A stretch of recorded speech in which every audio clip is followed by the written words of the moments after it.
Pagkatapos ng ilang buwan ako'y nagkasakit, ito nag-angko ngayon, nagre-recover sa bahay. At ito na, gumagawa ako ng nagagansilyo ako ng bed rin sa bed pwede kahit saan.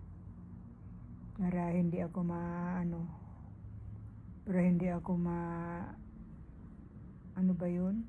kasi siyempre ako lang mag-isa dito sa bahay, wala akong kausap, wala akong kasama, para hindi ako maboring. Kaya yan, kahit ako gagaling lang sa karamdaman, may ginagawa ako dito sa bahay tulad nito, para exercise na din ng mga buto-buto ko, para hindi palagi natutulog. Yan mga kaibigan, kahit papaano na hindi na